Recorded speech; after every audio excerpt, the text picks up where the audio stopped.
నమస్తే నా పేరు బాలకృష్ణ క్యూటీవ్ న్యూస్ కి స్వాగతం ఈ రోజు వార్తల్లోని ముఖ్యాంశాలు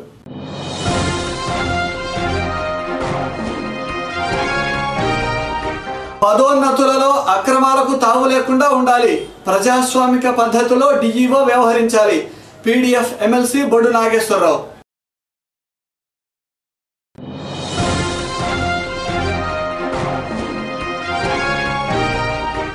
ప్రత్యేక హోదాపై రాజకీయాలు చేయడం ఆపండి ప్రజాగ్రహానికి గురి కాకుండా చూసుకోండి ప్రభుత్వాలకు హెచ్చరించిన సిపిఐ నేత ముప్పాళ్ల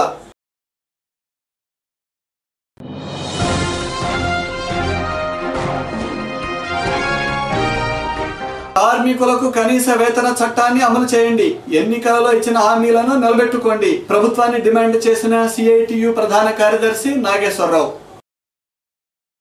ప్రధానోపాధ్యాయుల పదోన్నతులలో జిల్లా విద్యాశాఖ అధికారి అప్రజాస్వామికంగా వ్యవహరిస్తున్నారని పీడీఎఫ్ ఎమ్మెల్సీ బొడ్డు నాగేశ్వరరావు విమర్శించారు. పదోన్నతులలో జరిగిన అక్రమాలు డిఈఓ వ్యవహరిస్తున్న తీరుకు నిరసనగా యూటీఎఫ్ ఆధ్వర్యంలో చేపట్టిన నిరసన కార్యక్రమంలో ఎమ్మెల్సీ హాజరయ్యారు.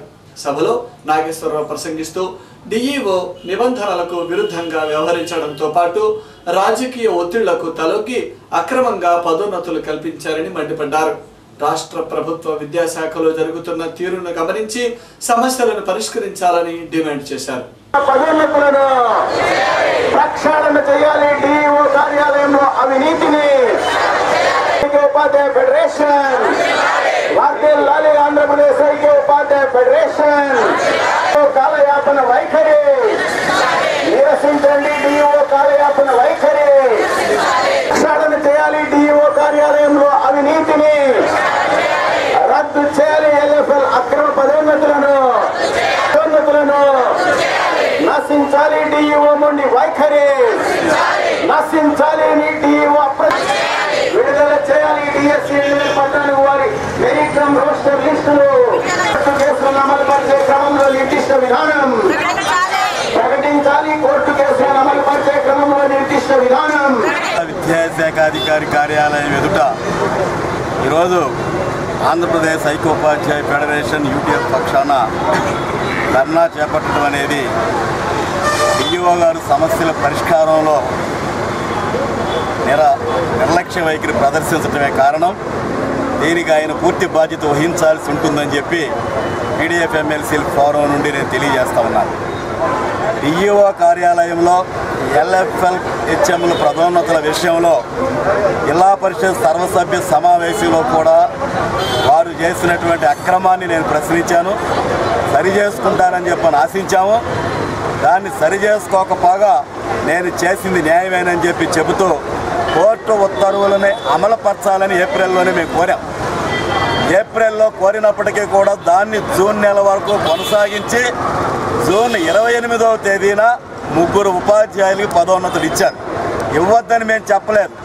కానీ జూన్ 28వ తేదీ నాటికి 62 ఎల్ఎఫ్ఎల్ ఖాళీలు ఉంటే జూన్ 30 నాటికి ఖాళీ అయ్యే ప్లేస్ని ఈరోజు ఎల్ఎఫ్ఎల్ హెచ్ఎంకి ఇవ్వటం అనేటటువంటిది అది అక్రమం, అది సరైంది కాదు.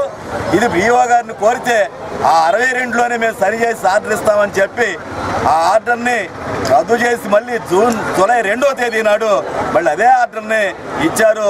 దీని వెనకాల ఉన్నటువంటి మతలబ్ ఏంటని నేను ఆ రోజే ప్రశ్నించాను. ఇది అవినీతికి పాల్పడి చేయటం కాదా అని చెప్పి నేను అడుగుతున్నాను. ఇది చెప్పకుండా ఆయన ఎంతసేపు మా కార్యాలయంలో అవినీతి లేదంటున్నాడు. అవినీతి లేకపోతే తాను చేసిన తప్పుని సరి చేసుకోవాలని చెప్పి ఇప్పటికీ డిమాండ్ చేస్తున్నాం. అది దానితో పాటుగా ఎయిడెడ్ ఉపాధ్యాయుల జీతాలు కావచ్చు, అలాగే 2014 డిఎస్సీ ఉపాధ్యాయుల రోస్టర్ లిస్ట్ కావచ్చు, తదితర సమస్యలు అన్నీ కూడా ఈరోజు పెద్ద ఎత్తున పెండింగ్లో ఉన్నాయి. అలాగే డిఓ కార్యాలయంలో ఉన్నటువంటి ఆడిటర్ అవినీతి మీద కూడా ఈరోజు సంఘం ప్రశ్నిస్తూ ఉన్నది. దాన్ని చూసుకోవాలి తప్ప అవినీతి ఉంటే దాన్ని ప్రక్షాళన చేయాలి తప్ప నిరూపించండి అని చెప్పి ఎదురు ఛాలెంజ్లు చేసే పరిస్థితి తీసుకొస్తా ఉన్నాడు. ఈరోజు ఎప్పుడూ లేనటువంటిది ఉపాధ్యాయులు సెలవు దరఖాస్తులను కూడా స్కాన్ చేసి నాకు ఈరోజు వచ్చే వాళ్ళందరూ పంపండి అని చెప్పి ఈ ధర్నా నిర్వీర్యం చేయడానికి కూడా ఈయన ప్రయత్నిస్తూ ఉన్నాడు. హిట్లర్ లాంటి వాళ్లే కాలగర్భంలో కలిసిపోయారు. వీళ్ళు ఎంతని మేము ప్రశ్నిస్తున్నాం. ఆ వైఖరి మార్చుకోవాలని చెప్తూ ఉన్నాం. ఏమైనా సరే వెంటనే ప్రజాస్వామికంగా నోటీస్ ఇచ్చిన సంఘాన్ని చర్చలకు పిలిచి సమస్యలు పరిష్కరించడం ద్వారా ఇలాంటి ఆందోళనలు చేపట్టకుండా చూడాలి. జిల్లా విద్యాశాఖ ముందుకు పోవాలి. పేద బిడ్డలకి నిలయాలుగా ఉన్నటువంటి పాఠశాలల్లో ఉపాధ్యాయులు ఉండాలి అని అంటే జిల్లా విద్యాశాఖ అధికారి అప్రమత్తంగా ఉండాల్సినటువంటి అవసరం ఉన్నది. ఇప్పటికీ సరి చేసుకోకపోతే ఈ ఉద్యమం చాలా పెద్ద ఎత్తున తీవ్రతరం అవుతుంది. ఇప్పటికే నేను ఎడ్యుకేషన్ మినిస్టర్ గారికి కూడా ఈయన వైఖరిని తెలియజేశాను. Education secretary, director of school education కూడా తెలియజేశాను. సభా హక్కుల సంఘానికి కూడా ఇది పెడతాను. పెట్టి డిఓ గారికి సంబంధించినటువంటి వ్యవహారం మొత్తం కూడా నేను తెలుసుకుంటామని కూడా ఈ సందర్భంగా తెలియజేస్తున్నాను. ప్రత్యేక హోదాపై కేంద్ర రాష్ట్ర ప్రభుత్వాలు కుటిల రాజకీయ చతురతను ప్రదర్శిస్తున్నాయని సిపిఐ రాష్ట్ర సహాయ కార్యదర్శి నాగేశ్వరరావు ఆరోపించారు. గురువారం ప్రత్యేక హోదా సాధన సమితి ఆధ్వర్యంలో కలెక్టర్ కార్యాలయం ఎదుట పోరుబాట అనే నినాదంతో నిరసన కార్యక్రమం జరిపింది. ఈ సందర్భంగా నాగేశ్వరరావు ప్రసంగిస్తూ రాష్ట్ర ప్రభుత్వం ప్రత్యేక హోదాపై ద్వంద్వ వైఖరి అవలంబిస్తున్న కారణంగా ప్రజలలో చులకన అయిపోయిందని విమర్శించారు. ఇప్పటికైనా కేంద్ర రాష్ట్ర ప్రభుత్వాలు హోదాపై తమ నిర్ణయాన్ని ప్రకటించాలని డిమాండ్ చేశారు. అన్ని రాజకీయ పార్టీలు, ప్రజా సంఘాలు ఈ కార్యక్రమాన్ని చేపట్టి హోదాని వెంటనే down down Narendra Modi, Narendra Modi, Narendra Modi down ప్రభుత్వంతో గొంతు దాకా వచ్చి గొంతు నుంచి మాట బయటకు వచ్చే పరిస్థితుల్లో తెలుగుదేశం పార్టీ లేకుండా పోయింది. అందామనుకున్న వాళ్ళు కూడా టెంట్ వేశారు. ఆ పొన్నూరు ఎమ్మెల్యే నాయకత్వంలో ప్రత్యేక హోదా కోసం ఈ సందర్భంగా మనం తెలుగుదేశం రాష్ట్ర ప్రభుత్వాలు రాష్ట్రానికి ప్రత్యేక కేటగిరీ హోదా విషయంలో లాలూచి కుస్తీ పడుతూ ఉన్నాయి. రాష్ట్ర ప్రయోజనాలు ముఖ్యం తప్ప రాజకీయ ప్రయోజనాలు ముఖ్యం కాదు. 5 కోట్ల మంది తెలుగుదేశం పార్టీ దాని అధినాయకుడి మీద ఈ రాష్ట్ర ప్రగతికి మంచి మార్గం వేస్తాడని ఓట్లిచ్చి గెలిపించారు.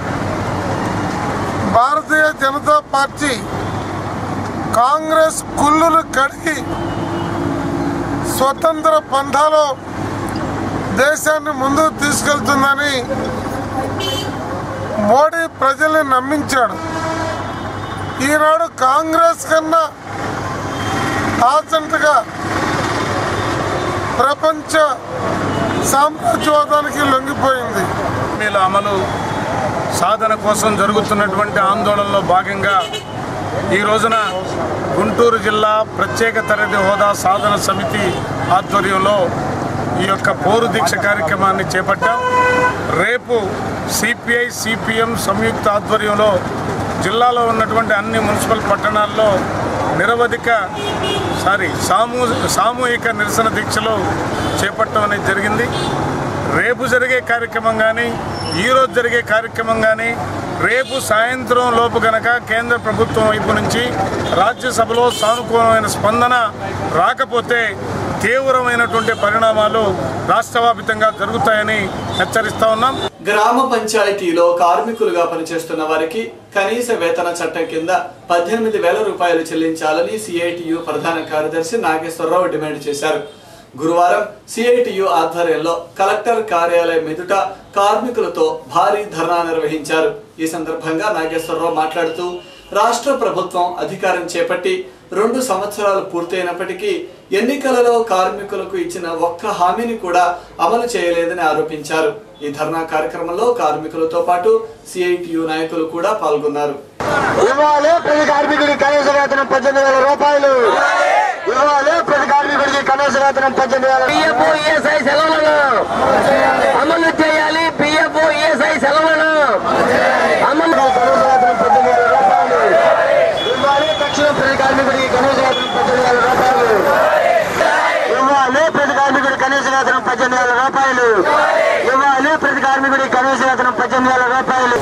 రాష్ట్ర వ్యాప్తంగా అన్ని కలెక్టరేట్లు ఎదురు కనీస వేతనం 18,000 రూపాయలు ఇవ్వాలని చెప్పేసి ప్రభుత్వం వెంటనే కనీస వేతన సలహా మండలి బోర్డును వెంటనే ఏర్పాటు చేసి వేతనాలు అమలుకు పూనుకోవాలని చెప్పేసి అని కోరుతూ సిఐటి ఆధ్వర్యంలో అనేక రంగాలు ఈ రోజున ధర్నా చేస్తూ ఉన్నాయి.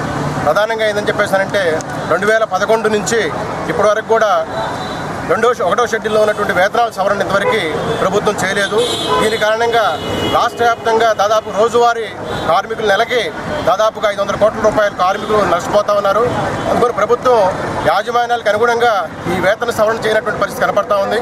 అందుకని వెంటనే ప్రభుత్వం ఈ వేతన సవరణ చేయడం ద్వారా కార్మికులు రావాల్సినటువంటి వేల కోట్ల రూపాయలని ఈ కార్మిక వర్గం చేతిలోకి వచ్చే అవకాశం ఉంటుంది. అందుకని చెప్పేసి వేతన సవరణ చేయాలని చెప్పేసి కోరుతా ఉన్నాం. అదేవిధంగా కార్మిక మహాసభ తీర్పును అనుసరించి, అదే సుప్రీంకోర్టు తీర్పు, కార్మిక మహాసభ తీర్మానాన్ని అనుసరించి ఈ 7వ వేతన సవరణ వెంటనే అమలు చేయాలని చెప్పేసి, కనీస వేతనం 18,000 రూపాయలు ఇవ్వాలని చెప్పేసి, కేంద్ర ప్రభుత్వం ఏదైతే నిర్ణయించిందో 18,000 రూపాయలు ఇవ్వాలని చెప్పేసి దాన్ని వెంటనే అమలు చేయాలని చెప్పేసి కోరుతా ఉన్నాం. ఇది అమలు చేయనటువంటి యాజమాన్యాన్ని మీద ఖచ్చితంగా కఠినమైనటువంటి చర్యలు తీసుకోవాలని చెప్పేసి మేము సిఐటిగా విజ్ఞప్తి చేస్తాం.